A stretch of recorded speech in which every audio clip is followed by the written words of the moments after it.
Election commission نے پیسے پکڑ کر الیکشنز کا بیڑا غرق کیا۔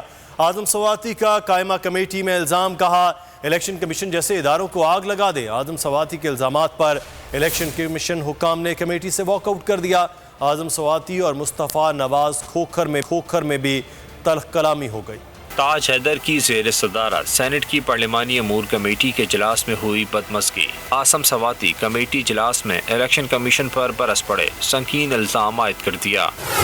کہا الیکشن کمیشن نے پیسے پکڑ کر انتخابات کا بیڑا غرق کیا۔ الیکشن کمیشن جیسے اداروں کو آگ لگا دیں۔ الیکشن کمیشن حکومت کا مذاق اڑا رہا ہے۔ الیکشن کمیشن حکام اعظم سواتی کے الزامات پر کمیٹی سے احتجاجاً واک آؤٹ کر گئے۔ اجلاس میں مصطفیٰ نواز کھوکھر اور اعظم سواتی میں بھی تلخ کلامی ہوئی۔ مصطفیٰ نواز کھوکھر نے کہا کہ اعظم سواتی صاحب، آپ بزرگ ہیں لیکن آپ کا رویہ درست نہیں ہے۔ اعظم سواتی بتائیں کہ الیکشن کمیشن نے کس سے پیسے پکڑے۔ اعظم سواتی نے کہا بطور کمیٹی ممبر میرا حق ہے کہ اپنا نقطہ نظر بیان کر سکوں۔ چیئرمین کمیٹی تاج حیدر نے مصطفیٰ نواز کھوکھر کو ہدایت کی کہ اپنے جذبات قابو میں رکھیں۔ سبسکرائب کریں اور بیل دبائیں تاکہ کوئی خبر رہ نہ جائے۔